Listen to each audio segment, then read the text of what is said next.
Hello friends. आज की कहानी का टॉपिक है बेटी या समाज। कहानी अच्छी लगे तो वीडियो को लाइक करें, शेयर करें। चैनल पर पहली बार आए हो तो इसे सब्सक्राइब करना ना भूलें। ऐसे छुप छुप कर मिलोगी निधि तो तुम्हारे पिता को पता चल जाएगा और वो तुम्हें मुझसे कभी नहीं मिलने देंगे। नीलेश निधि से कहता। निधि कहती, हाँ हाँ जानती हूँ, लेकिन क्या करूँ। अब तुमसे प्यार जो किया तो मिलना तो पड़ेगा ही। निधि और नीलेश एक दूसरे से बहुत प्यार करते थे, लेकिन निधि के घर वाले इस बात से कतई राजी नहीं होते, बल्कि वो तो निधि के लिए एक अच्छे लड़के की तलाश में थे। जब भी निधि अपने पिता अशोक से नीलेश के बारे में बताती तो उसके पिता भड़क जाते। ऐसे ही एक दिन निधि अपनी माँ मीना से कहती, माँ आपको तो पता है नीलेश कितना अच्छा लड़का है और वह मुझसे कितना प्यार करता है। आप पापा से बात करके मेरी शादी नीलेश से करवा दो। खबरदार जो उस लड़के का नाम दोबारा इस घर में लिया तो। निधि, मुझसे बुरा कोई नहीं होगा, उसके पिता अशोक जोर से चिल्लाते हुए कहते। क्यों पापा, आखिर नीलेश में ऐसी क्या बुराई है? वह तो मुझसे अपनी जान से भी ज्यादा प्यार करता है। निधि अपने पिता से पूछती, बुराई की बात कर रही हो? वो दूसरी बिरादरी का लड़का है, नीच बिरादरी का। अगर हमने तुम्हारी शादी उससे करवा दी तो हमारी नाक कट जाएगी, समाज में इज्जत कम हो जाएगी। इस बात का जरा सा भी अंदाजा है तुम्हें? निधि कहती, आपको इस समाज की पड़ी है, आपको अपनी बेटी की खुशी क्या दिखाई नहीं देती? मैं और नीलेश दोनों एक साथ बहुत खुश रहेंगे। ये बात आप क्यों नहीं समझ रहे हो पापा? मुझसे अब बहस ना करना निधि, और इस घर में अगर उसका नाम दोबारा लिया तो तुम्हारी जुबान खींच ली जाएगी। गुस्से से अशोक निधि को बोल के चला जाता। अगले दिन निधि अपने कॉलेज जाने ही वाली थी कि तभी उसके पिता अशोक कहते, कहीं कॉलेज नहीं जाना, आज से तुम्हारी पढ़ाई बंद। हम जा रहे हैं तुम्हारे लिए रिश्ता देखने। अपनी बिरादरी में कोई अच्छा रिश्ता मिल जाएगा तो तेरी शादी करवा देंगे। मैं भी अब बहुत परेशान हो गया हूँ तुमसे। यह बात आप कह रहे हो पापा, जो कि मुझसे कितना प्यार करते थे बचपन में, मेरा चेहरा देखे बगैर खाना नहीं खाते थे, और आज मुझे ही पराया करने की सोच रहे हैं। क्यों पापा? निधि अपने पापा से कहती। और क्या करूं मैं? तुमने मेरे पास कोई विकल्प से छोड़ा ही नहीं। समाज की परवाह करो। क्या कहेंगे वे चार लोग कि देखो, अशोक खुराना ने अपनी बेटी निधि खुराना की शादी एक नीच जाति के लड़के से करा दी। कहीं मुंह दिखाने के लायक नहीं रहेंगे हम, अशोक अपनी बेटी से कहता। आपको अब भी समाज और उन चार लोगों की पड़ी है कि वे क्या कहेंगे। आपको अब भी मेरी खुशी की कोई परवाह नहीं। अरे पापा, आप ही बताओ, आपको अपनी बेटी प्यारी है या ये कल के आए लोगों की घटिया सोच और घटिया समाज? मुझे बस मेरे इज्जत की फिक्र है। समाज ठीक ही कहता है, समझी तुम? ठीक है पापा, आपका जो मन करे वो करो, पर आप मेरा कॉलेज जाना नहीं छुड़वा सकते। मैं कॉलेज जा रही हूँ, कहकर निधि वहां से चली जाती। कॉलेज पहुंचते ही कॉलेज के प्रधानाचार्य निधि से कहते, आज से आपको इस कॉलेज से निकाला जाता है। पर क्यों सर? निधि अचंभित होकर पूछती। माफ करना बेटा, ये आपके पिताजी का आदेश है, कहकर प्रधानाचार्य वहां से चले जाते। निधि बहुत दुखी हो जाती। वह अपने पिता से जानना चाहती थी कि आखिर उसने प्यार करके कोई गुनाह कर दिया क्या। वह घर जा ही रही थी कि रास्ते में उसे नीलेश मिलता और उससे पूछता, निधि क्या हुआ, तुम रो क्यों रही हो? तुम्हारे पापा शादी के लिए नहीं माने क्या? नहीं नीलेश, शादी तो क्या, और तो और उन्होंने मेरा कॉलेज भी छुड़वा दिया। अब कुछ नहीं हो सकता नीलेश, मेरे जीवन में शायद दुख ही लिखा है। तुम मेरी खुशी हो। अगर तुम साथ होते हो तो मेरी आधी समस्या खत्म हो जाती, पर अब जब मेरे पापा ही नहीं मान रहे तो मैं क्या कर सकती हूँ। नीलेश निधि से कहता, अब सिर्फ एक रास्ता है और वो ये, अगर हम दोनों एक साथ रहकर खुश हैं तो हमें भागकर शादी कर लेनी चाहिए।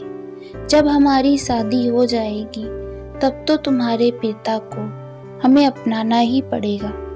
अगर हमें अपने जीवन में खुश रहना है तो ये कदम उठा लेते हैं। ठीक है नीलेश, हम भागकर शादी कर लेंगे, फिर तो मेरे पापा को तुम्हें अपनाना ही पड़ेगा।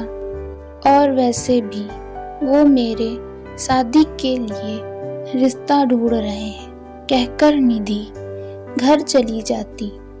पूरी रात सोच विचार करके कि पापा को मैंने कितना कहा कि नीलेश से शादी करवा दो मेरी, पर नहीं, उन्हें तो समाज की पड़ी है। बेटी की खुशी क्या कोई खुशी नहीं?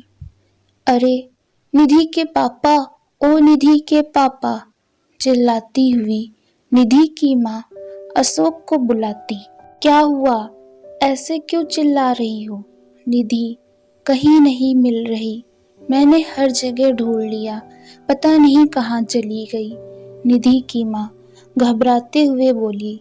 निधि के पिता फिर कहते, कहीं वो नीलेश से मिलने तो नहीं गई? इतने में ही निधि और नीलेश वहां आ जाते और अब तो सब बदल गया। निधि शादीशुदा कपड़े पहने हुई थी, जैसे कि उसकी शादी हो गई हो। यह क्या किया निधि तुमने? अपने पिता के खिलाफ जाके तुमने इस नीच जाति के नीलेश से शादी कर ली। अब क्या होगा हमारी इज्जत का समाज में, कहकर निधि की माँ माथे पर हाथ रखकर बैठ जाती।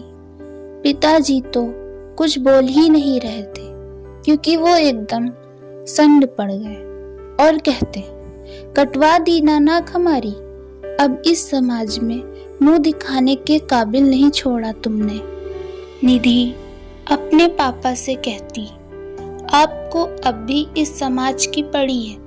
क्या आपको अब भी नहीं दिख रहा है कि मैं और नीलेश दोनों एक साथ कितने खुश हैं? जो मनमानी थी वो तो तुमने कर ली, अब यहाँ क्या करने आई हो? जा अपने नीच पति के साथ मुंह बनाकर, उसकी माँ उससे कहती। बस निधि, ये लोग तुम्हारी इतनी बेइज्जती किए जा रहे हैं और तुम खड़े सुन रही हो। हमारा यहाँ आना ही गलत था। हमने सोचा था कि अपनों से बड़ों का आशीर्वाद ले ले, पर ये तो यहाँ बददुआएं दे रहे हैं। नीलेश निधि से कहता। फिर निधि कहती, सही कहा तुमने नीलेश, इनकी आंखों पर अभी भी समाज चार लोग नाम की पट्टी बंधी है, इनको अपनी खुशियां दिखाई नहीं देती।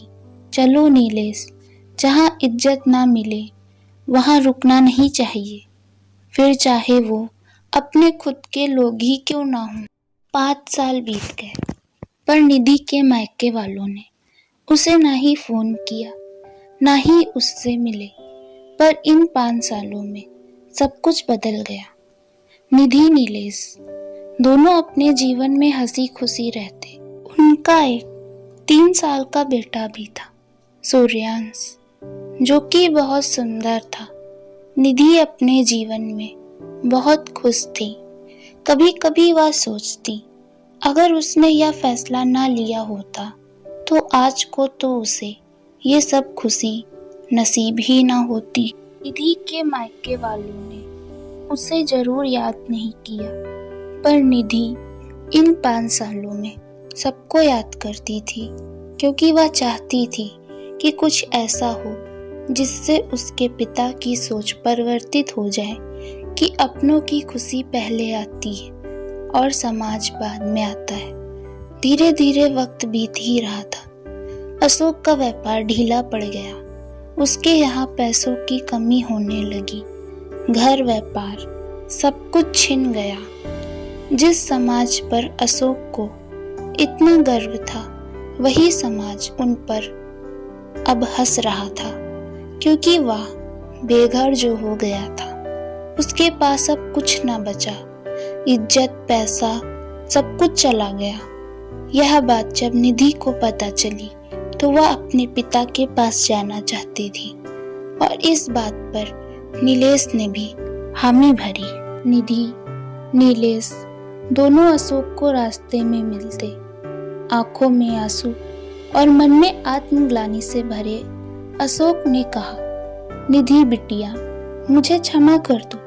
मैंने किसी की खुशी नहीं देखी, बस समाज करता रहा, और आज यही समाज मुझे धक्के मारकर भगा रहा है। नहीं पापा जी, आप बेघर नहीं हुए हैं। आप हमारे साथ हमारे घर चलिए।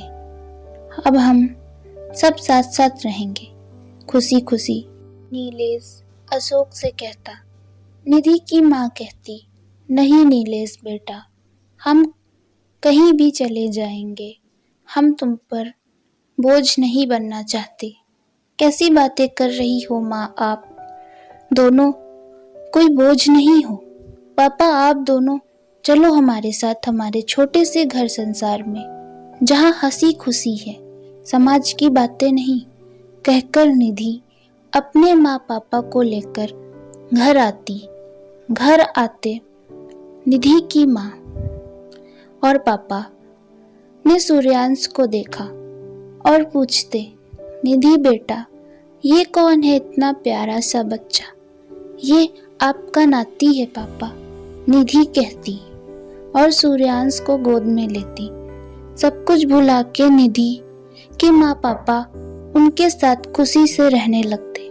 दोस्तों, अपनों की खुशी पहले आती है, और आपको क्या लगता है कि जो समाज हमारी इज्जत करता है, वो वक्त आने पर आपको ठुकरा भी सकता है।